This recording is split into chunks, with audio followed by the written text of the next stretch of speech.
అందరికీ నమస్తే. నేను సైదయ్ మామిడి ఎస్ మైక్ ఛానల్. సో ఈరోజు నేను ములుగు కాన్స్టిట్యున్సీకి రావడం జరిగింది. సో ములుగు అంటే అందరికీ తెలుసు, ఇక్కడ మంత్రి సీతక్క గారు కాన్స్టిట్యున్సీ అని అందరికీ తెలిసిన విషయం. బట్ అయినప్పటికీ ఇక్కడ బీఆర్ఎస్ పార్టీ నుంచి మొన్న జరిగిన మున్సిపల్ ఎన్నికల్లో ఒక బీఆర్ఎస్ పార్టీ అభ్యర్థి చాలా టఫ్ కాంగ్రెస్ పార్టీ తోని పోరాడిన వ్యక్తి. సో ఈరోజు నేను ఆ వ్యక్తిని ఇంటర్వ్యూ చేయడానికి వచ్చిన. సేమ్ టైం అతను ఎక్స్ ఎంపీటీసీ గారు కూడా. సో ఈరోజు నేను ఇంటర్వ్యూ చేయబోయే వ్యక్తి అనుముల సురేష్ గారు. అన్న నమస్తే. నమస్తే అండి. ఏంటి మీ ధైర్యం? ఇక్కడ సీతక్క అంటే పేదల మనిషి, పేదలకు ఒక తల్లి లెక్క, ఒక అక్క లెక్క చూసుకున్న వ్యక్తి అని ఒక ముద్ర పడ్డది. అలాంటి సీతక్క గారి మీద, సీతక్క ఉన్న కాన్స్టిట్యున్సీలో మీరు బీఆర్ఎస్ పార్టీ తరఫున పోటీ పడడం అనేది అంటే మీ ధైర్యం ఏంటి అసలు? ఈ అనుముల సురేష్ ములుగు ఎక్స్ ఎంపీటీసీ. మొన్న మున్సిపల్ ఎలక్షన్లో జనం, నా ధైర్యం అంతా జనం. ఆ జనాన్ని నా వెనుకుండి వాళ్ళందరూ నాకు ధైర్యాన్ని ఇవ్వడం వల్ల ఆ ధైర్యమే నాకు ఇచ్చిన స్పిరిట్. సీతక్క అంటే ఓన్లీ పబ్లిసిటీ తప్ప, గతంలో టీఆర్ఎస్ ప్రభుత్వం కేసీఆర్ గారు చేసిన డెవలప్, కేసీఆర్ గారు ఇచ్చిన మున్సిపాలిటీ, జిల్లా, మెడికల్ కాలేజీ అవి తప్ప, అప్పుడున్న శిలాపలకాలు తప్ప ములుగులో ఇప్పటి వరకు ఏం జరిగింది లేదు. చాలా వీడియోలలో బురదలో సైతం, మట్టిలో సైతం తలకి గుడ్డ కట్టుకొని సంచులు మోసుకుంటా వెహికల్స్ పోయే ఏరియాలో కూడా టూ వీలర్స్ మీద సైతం ఎక్కి మరి ఎక్కడో ఉన్నాడు, అడవిలో ఉన్న ప్రజలకు సైతం దగ్గరికి వెళ్ళి సేవలు అందిస్తున్న వీడియోలు చాలా చూసినాం కదా సీతక్క. ఓకే, చేసింది అది ఒక స్వచ్ఛంద సంస్థ. ఇక్కడ ట్రైబల్ నుంచి ఇక్కడ సిట్టింగ్ ఎమ్మెల్యే కాబట్టి ఆమె ద్వారా పంపించడం జరిగింది. సిట్టింగ్ ఎమ్మెల్యే కాబట్టి టీఆర్ఎస్ ప్రభుత్వం ఉన్నా కూడా అది ఏజెన్సీ సంస్థ ద్వారా పంపిన, అది బీదలకు, అది ఓన్లీ ట్రైబల్స్కే. అగ్రకులాలకు కోవిడ్ టైంలో అగ్రకులాలలో బీదోళ్ళు ఉన్నారు, ఇబ్బంది పడ్డోళ్ళు ఉన్నారు. కానీ అలాంటి వాళ్ళకైతే ఏం చేసింది లేదుగా. ములుగు, గోవింద్రపేట మండల్, వెంకటాపూర్, ఈ 3 మండలు అయితే ఎక్కువ జనరల్ పీపుల్స్ ఉంటారు. ఓన్లీ అటున్న గుత్తికోయలు ట్రైబల్స్ వాళ్ళకు తప్ప స్వచ్ఛంద సంస్థ ద్వారా ఇస్తే ఈమె ఎమ్మెల్యే కాబట్టి ఆమె ద్వారా వాళ్ళకు చేరవేర్చింది. ఎందుకు ఇక్కడ ములుగు కాన్స్టిట్యున్సీలో సీతక్క గారిని బీఆర్ఎస్ పార్టీ వాళ్ళు ఎదుర్కోలేకపోతారు? ఎదుర్కోవడం ఏం లేదు, ఆమె పబ్లిసిటీ ఎక్కువ చేసుకుంటుంది. టీఆర్ఎస్ ప్రభుత్వం పనులు చేసుకుంటూ పోతుంది. కానీ పబ్లిసిటీ చేయడంలో మేము కొంచెం ముందంజలో లేము. కేసీఆర్ డైరెక్ట్ ఏమున్న లబ్ధిలు ప్రజలకు కేసీఆర్ గారు ఇవ్వడం అయింది. దాన్ని పబ్లిసిటీ చేసుకోవడంలో మేము కొంచెం వెనుకబడ్డాం. అందులో ఆమె రీల్స్ పరంగా పబ్లిసిటీ చేసుకోవడం తప్ప డెవలపింగ్ ఏం లేదు. డెవలపింగ్ లేదు. లాస్ట్ టైం ఎమ్మెల్యే పదవి చేపట్టిన ములుగు ప్రజలు ఇప్పుడు ఎమ్మెల్యే పదవి ఇచ్చి మంత్రి చేసింది కదా. అంటే గతంలో సీనియర్ నాయకుడు చంద్రాల సార్ ఉన్నప్పుడు మంత్రిగా చేసిండు. అప్పుడు చంద్రాల సార్ ఉన్నప్పుడు కేసీఆర్ గారు ఇచ్చిన డెవలపింగ్ 100 పడగల హాస్పిటల్ తప్ప, తర్వాత తనను గెలిచింది. అప్పటి నుంచి మా నాయకత్వం ఏమైందంటే జగదీష్ గారు చనిపోయాడు. వీళ్ళు మళ్ళీ ఇప్పుడు నాగజ్యోతి గారిని కొత్తగా తీసుకొచ్చే వరకు పబ్లిక్లో అటాచ్మెంట్ కొంచెం తక్కువ ఉండడం వల్ల ఎదుర్కొని గెలవలేకపోయినా. కానీ పబ్లిక్లో ఉంది, మా సమన్వయం లేక ఆమె గెలిచింది తప్ప తను ఏదో డెవలప్ చేసి గెలవలే. అన్న చూసుకున్నట్లయితే రాష్ట్రంలో కాంగ్రెస్ పార్టీ అధికారంలో ఉంది. ఇక్కడ చూసుకున్నట్లయితే మంత్రి సీతక్క గారు ఇక్కడ ప్రాతినిధ్యం వహిస్తున్నారు కదా. మొన్న జరిగిన మున్సిపల్ ఎలక్షన్లో అంత ధైర్యంగా పోటీ చేసేది కదా, మీకు భయం అనిపించడం కానీ, మీ ఇంట్లో కుటుంబ సభ్యులు కూడా కొంచెం ఎందుకు అవసరమా మనకు రాజకీయం అంటే మీ కాంగ్రెస్ పార్టీ ఉన్నది, తట్టుకోలేము, డబ్బు వేస్ట్ అవుతుంది అని ఎలాంటి భయాలు ఏమన్నా ఉన్నాయా మీకు? గతంలో టీడీపీలో సీతక్క ఉన్నప్పుడు కూడా మా టీడీపీ టీఆర్ఎస్ పొత్తులో భాగంగా గెలిచింది. అప్పుడు కూడా కొంచెం సంబంధాలు ఉన్నాయి తనకు మనకు మాట్లాడేది. సురేష్ అనేది అక్క అంటే ఆమెకు మనకు పెద్ద విభేదం ఏం లేదు. అంటే ప్రతిపక్షంలో ఉన్న అధికారంలో ఉన్న పోరాడడం నా నైజం. ప్రజల కొరకు ఏదైనా కొట్లాడతాం. ఏం చేస్తారు? తను కూడా అధికార పార్టీలో టీఆర్ఎస్ కేసీఆర్ మీద ఎన్నో మాట్లాడింది. ప్రభుత్వంలో లేకున్నా కూడా. అది ప్రజల తరపున మాట్లాడే ప్రతిపక్షం ఇచ్చిన హక్కు. అట్లా ప్రజల తరపున నేను మాట్లాడితే తను ఏం చేస్తే ఏం చేయలేరు కదా. ప్రజల కొరకు మాట్లాడుతాను, స్వార్థం కొరకు కాదు కదా.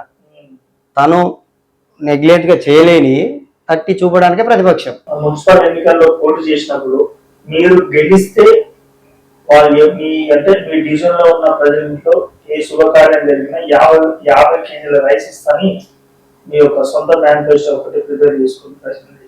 బట్ ఓడిపోతే పట్టించుకోరు జనరల్ గా. సార్ మీరు గెలిస్తే ఇస్తాను, ఓడిపోయానికి ఏమైనా ఇస్తారా అనిపిస్తుంది. అయితే నాకు ఉన్నది ఒక అబ్బాయి, ఆడపిల్లలు లేరు. ఎలక్షన్లు అప్పుడు ఏంటంటే ప్రతి ఒక్కరు సంపాదించుకోవడానికి వస్తారు కదా. నాకు అట్లా కాదు, నాకు ఉన్నది ఒక అబ్బాయి కాబట్టి ఆడపిల్లలు లేరు కాబట్టి ఎవరు ఆడపిల్లలు ఉన్నా ఆ మూమెంట్లో నాకు ఆ థాట్ మా ఏరియాకు ఉన్న బీదోళ్ళని చూసి అప్పుడు ఆ స్పీచ్లో నేను చెప్పడం జరిగింది. 50 కిలోల కింటని ఇస్తా అన్న, గెలిస్తే కింటని ఇస్తా అన్న.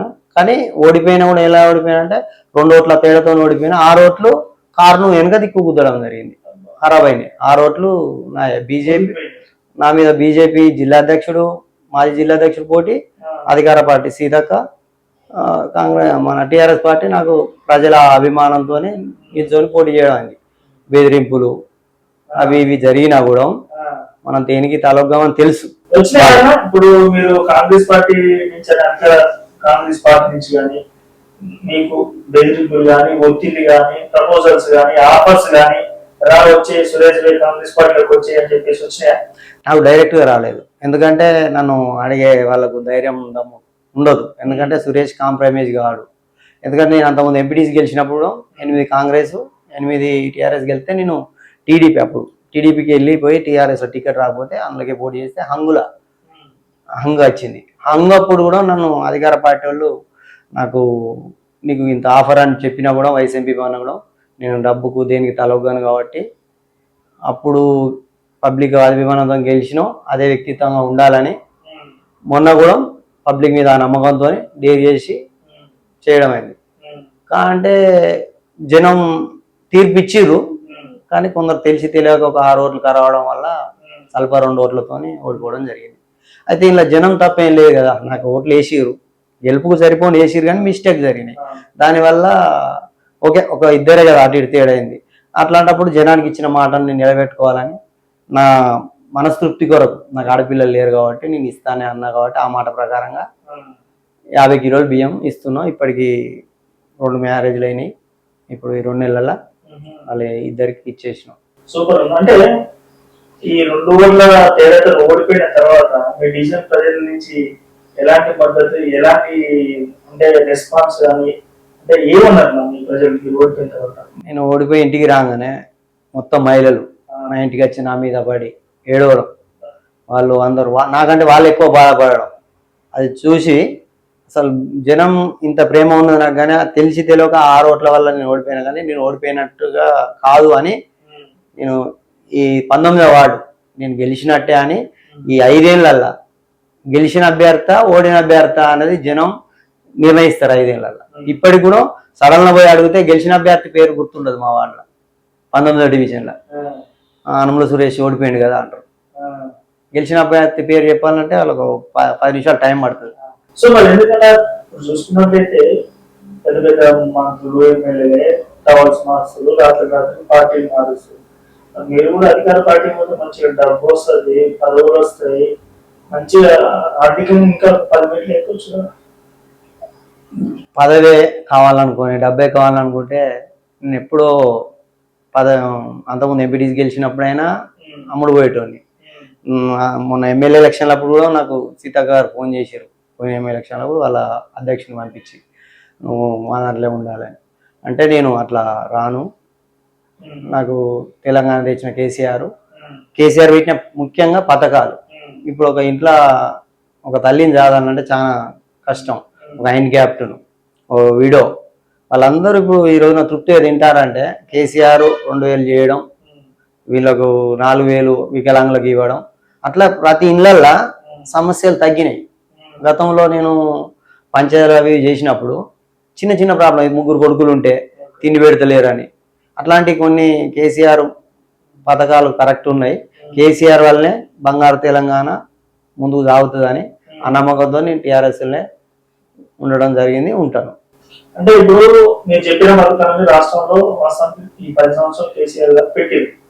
అయినప్పుడు కూడా మొన్న ఈ కేసీఆర్ గారిని బీఆర్ఎస్ పార్టీని ఓడగొట్టి ఇంట్లో కూర్చోబెట్టారు తెలంగాణ ప్రజలు.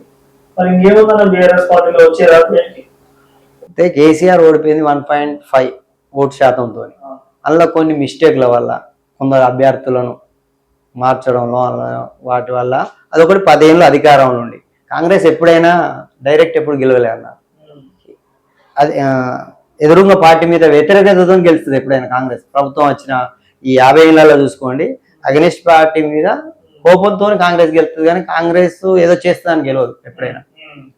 ఎందుకంటే నాకు 41 వచ్చింది ఏజీ, నా రాజకీయ జీవితంలో నేను చూసిన వాటిల్లో కాంగ్రెస్ ఎప్పుడు గెలిచినా ఒక రాజశేఖర్ రెడ్డి ఉన్నప్పుడు పథకాలు ఓకే, తతిమ్మ పీరియడ్లన్నీ అగెనిస్ట్ పార్టీ మీద వ్యతిరేకతతో తప్ప వాళ్ళు ఏదో చేస్తారని మాత్రం వేసేది కాదు. 10 ఏళ్ళు పదవిలో కేసీఆర్ ఉండే వరకు ఒకసారి అటు చూద్దాం లేరని అనుకున్నారు.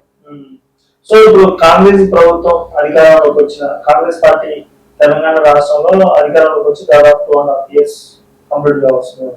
సో ఈ 2.5 years లో మీ ములుగు కాన్స్టిట్యున్సీలో ఏం అభివృద్ధి జరగలేదంటారా? ఏం జరగలేదు. అంత గతంలో ఉన్న ఫండే ఆ సీసీ రోడ్లు ఇప్పుడు మొదలు పెట్టారు. అవి కూడా నాణ్యత లేవు. కింద మన పైప్ లైన్లు ఉన్నాయి, అవి వాటి తొలగించి పక్కకు వేసి వేయకుండానే వాటి మీద సీసీ రోడ్లు వేయడం అవుతుంది. ఎందుకంటే మళ్ళా మొదటికి వస్తుంది, సీసీ రోడ్ వేసింది అవపడుతుంది, మళ్ళీ కింద నీళ్ళ వ్యవస్థ ప్రాబ్లం అయినప్పుడు మళ్ళీ సీసీ రోడ్ అంతా వలగొట్టాల్సి వస్తుంది. సెంట్రల్ లైటింగ్ చేసారు, సైడ్ డ్రైనేజీలు కరెక్ట్ లేవు, ఊళ్ళే నీళ్ళని. ఇప్పుడు వీళ్ళు వేసే ఇంత సైడ్ డ్రైనేజీలు సెంట్రల్ లైటింగ్ వరకు జూన్ జూలైలో తెలుస్తుంది వాళ్ళు చేసే పని ఏందనేది. ఊళ్ళో మొత్తం నీళ్లు ఎక్కడెక్కడ ఇళ్లలో పోయినప్పుడు కొద్దిపాటి పని అయినా తెలుస్తుంది. అంటే గతంలో ఉన్నాయన్నీ పెండింగ్ చేయడం జరిగినాయి. గతంలో ఉన్నాయి కొనసాగిస్తే వాటిని ఆపడం. ఇప్పుడు రైతులకు రైతు బంధు పడట్లేదు, రైతు బీమా రావట్లేదు. ఇప్పుడు 2000 4000 చేస్తాను, అది చేయలేదు.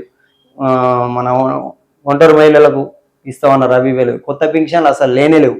ఎవరన్నా పింఛన్ నచ్చుకుంటూ చచ్చిపోయిన వాళ్ళు కూడా వాళ్ళ భర్త చచ్చిపోతే భార్య కూడా వాళ్ళు తిరగడం అవుతుంది ఆఫీసుల చుట్టూ. నా దగ్గరికి ఆల్రెడీ ప్రతిరోజు వచ్చి చెప్తారు, నేను అధికారంలో లేకున్నా పవర్ లేకున్నా కూడా. కాబట్టి నేను పోయి నా వల్ల అయిన సూచనలు వాళ్ళకి సలహాలు ఇచ్చి వాళ్ళకి పని చేయడానికి మాట్లాడతాను.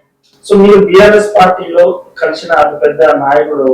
సో బీఆర్ఎస్ పార్టీ నుంచి మీకు ఎలాంటి సపోర్ట్ వస్తుంది? ఎందుకంటే ఇప్పుడు అధికారంలో లేదు రాష్ట్రంలో. సో ఖచ్చితంగా మీకు అంటే మీలాంటి పార్టీని నమ్ముకున్న కళ్ళు కట్టిన నాయకులు కార్యకర్తలు 100% చాలా బలమైన సపోర్ట్ కావాలి. ఎందుకంటే ఎక్కువ గట్టి మాటలు మీరు తెలిసిదే అని అనుకోవచ్చు, 6 ఓట్లు మిస్టేక్ అనేది మన క్యాలిక్యులేషన్ తీసుకోకపోతే. సో ఎలాంటి సపోర్ట్ వస్తుంది బీఆర్ఎస్ పార్టీ నుంచి? ఎలాంటి ధైర్యం లభిస్తుంది? జిల్లా పార్టీ నుండి, రాష్ట్ర పార్టీ నుండి. ఓకే, ములుగుల 20 డివిజన్లో కొంచెం సమన్వయ లోపంతో సీట్లు పోయినాయి, కానీ సమన్వయంగా సీట్లు ఇచ్చుకుంటే ములుగు చైర్మన్ కైవసం చేసుకుంటాను. కానీ ఇక్కడ నాయకత్వంలో కొంచెం సమన్వయం కుదరలేదు.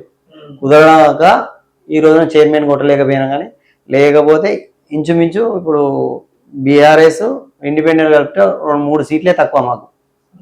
3 సీట్లే తక్కువ కాంగ్రెస్కి మాకు. గెలిచిన వాళ్ళు కూడా టీఆర్ఎస్ మద్దతుదారులు, 2 రెబల్ గెలిచిన వాళ్ళు కూడా.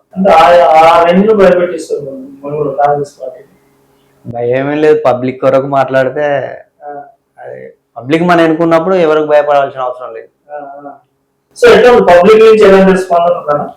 ఇప్పుడు ఎలక్షన్ పెట్టిన కేసీఆర్ గారు కారు, అది తప్ప జనంలో ఏది లేదు. 2034 వరకు కూడా కాంగ్రెస్ పార్టీ అధికారంలోకి వస్తుంది, రేవంత్ రెడ్డి గారు నేనే సీఎం అని చెప్పేసి మొన్న చెప్తుంటే ప్రతి మనిషికి ఆశ ఉంటది. ఈసారి ఏదో లక్కులైండు, ఇంకోసారికి అనేది అది మన దున్నపోతు ఈనిందంటే దుడ్ల కట్టే అన్న శాస్త్రమే ఉంటది. సో కవిత గారు కొత్త పార్టీ పెట్టింది కదా. సో కవిత గారు అంటే మీ ఇంటి ఆడబిడ్డ, బీఆర్ఎస్ పార్టీ ఆడబిడ్డ. మీ ఆడబిడ్డ గారు సైతం బయటకు వెళ్ళి కొత్త పార్టీ పెట్టింది. మీ మీద విమర్శలు చేస్తున్నా కేసీఆర్ గారి మీద? అంటే నేను ములుగు జిల్లా వరకు రాష్ట్ర లెవెల్లో పెద్ద పెద్ద మా నాయకులు ఉంటారు. ఓకే, కవిత గురించి మాట్లాడేంతగా నేను బాగా అనిపిస్తుంది. అనిపిస్తే చిన్న చిన్న ప్రతి ఇంట్లో ఉంటాయి సమస్యలు, కామన్. ఇప్పుడు మంత్రులు ఎమ్మెల్యేలు వాళ్ళకు కూడా ఉంటాయి. బండి సంజయ్ లెక్క చూసుకునే తన కొడుకుది ప్రతి దాంట్లో ఉంటాయి. తర్వాత లాస్ట్ వరకు సమన్వయం సెట్ అవుతుంది. ఎలక్షన్ల వరకు కేసీఆర్ గారు అన్ని మళ్ళీ చక్కగా దిద్దుకుంటారు. అంటే మీరు నెక్స్ట్ టైం పక్కా తెలంగాణ రాష్ట్రంలో బీఆర్ఎస్ పార్టీ గవర్నమెంట్ పోతున్న ధైర్యం ఉందా? కేసీఆర్ సీఎం కాకపోతే లైఫ్ లా నేను పబ్లిక్ సేవకు తిరుగుతా గానీ రాజకీయాలు మాట్లాడను. కాదు, పక్కా రాకపోతే పబ్లిక్ సేవ కొరకు తిరుగుతా కానీ రాజకీయాలు చేయను. కేసీఆర్ సీఎం కాకపోతే పక్కా పక్కా. సో రాష్ట్రం ఫైనల్ గా అసలు మీ డ్రీమ్ ఏంటన్నా? మీకు ఎందుకు రాజకీయాలు చూసుకుంటే మీకు మంచి బిజినెస్ అంటే ఇప్పుడు మీకోసం కార్లో వెయిట్ చేస్తుంటే మీరు బతకాలనుకుంటే ఏ చీకు చింత లేకుండా హ్యాపీగా బతకవచ్చు. ఎందుకు రాజకీయాలకు వచ్చిందంటే మీరు ఇప్పుడు ఎవరికన్నా మనం న్యాయం చేయాలన్నా, పని చేయాలన్నా, చదువుకొని జాబ్తోనన్నా చేయగలుగుతాం. ఐఏఎస్ ఐపీఎస్ అయితే అది లేనప్పుడు మనం అదే మన ప్రజాప్రతినిధిగా ఉంటేనే, ప్రజాప్రతినిధి అంటే పబ్లిక్ గవర్నమెంట్కు వారధిగా ఉంటాం. అట్లా అయితేనే మనం చేయగలుగుతాం. అయితే అప్పుడప్పుడు అనిపిస్తుంది అవసరమా ఈ రాజకీయాలు అని అనిపిస్తుంది. కానీ వాళ్ళు మనకు వచ్చి సమస్య చెప్పుకున్నప్పుడు మనం ఆఫీసర్ ఫోన్ చేస్తే వాళ్ళు స్పందించకపోవడం, వీళ్ళు 4 సార్లు తిరిగితే నేను సలహా ఇవ్వడం, వాళ్ళు పలానా కౌన్సిలర్ దగ్గర పలానా చైర్మన్ దగ్గర వాళ్ళు కూడా సలహాలు అన్నీ అడుగుతారు. ఇప్పుడు గెలిచిన కౌన్సిలర్లు కూడా సీనియర్గా ఎట్లా ఏం కదా అని మళ్ళీ అడుగుతారు. అట్లాంటప్పుడు జనం బాధ చూడలేక వాళ్ళు చేసుకోలేదు. సామాన్యులు మా ఏరియాకి ఎక్కువ బీదోళ్ళు ఉంటారు, లేబర్ పని చేసుకుంటూ ఉంటారు, బీడీ కార్మికులు ఉంటారు, వ్యవసాయదారులు ఉంటారు, యాదవ్స్ ఉంటారు, అన్ని కులాలు ఉంటారు, సెటిలర్స్ ఎక్కువ ఉంటారు. అయితే వాళ్ళ కొరకైనా మనం కంపల్సరీ ప్రజాప్రతినిధిగా ఉంటేనే వీళ్ళకి న్యాయం చేయగలుగుతాం అనేది నా ఆలోచన. మీ డ్రీమ్ ఏంటి అసలు? మీ లైఫ్ లో రాజకీయ పరంగా మీరు ఏం చేయాలనుకుంటారు? ఎందుకంటే ఇంత ఇంట్రెస్ట్ ఉంది మీకు ప్రజలంటే, మీరు చెప్పిన మాటల్లో చూస్తుంటే. ఎందుకంటే మీకు మీరే అంటారు వద్దనుకున్నాను కానీ ప్రజలు వస్తుంటే వాళ్ళ బాధలు ఎక్కువ నాకు ఏంటి అసలు మీ డ్రీమ్ ఏంటన్నా? ములుగు జిల్లాల ఇంకా నాకు ఏజ్ ఉంది, నేను సృష్టికరంగా ఉన్నంత కాలంలో ఏదో ఒక పదవిలో ఉండి కొంతమంది ప్రేమను కొనుక్కోవాలి.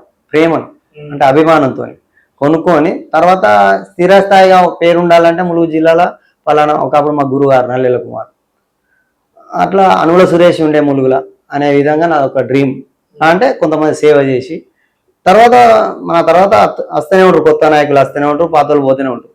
కానీ నా తదనంతరం కూడా నా పేరు ఉండాలనేది నా ఒక డ్రీమ్. నిజంగా చెప్పాలంటే మీలాంటి కార్యకర్తలను బీఆర్ఎస్ పార్టీ చేసుకున్న అదృష్టం కూడా చెప్పుకోవచ్చా? సో నేను కూడా కోరుకుంటున్నా మనస్ఫూర్తిగా మీరు 100% మీరు రాజకీయాల్లో ముందుగా రాణించాలని మనస్ఫూర్తిగా కోరుకుంటున్నాను. Thank you.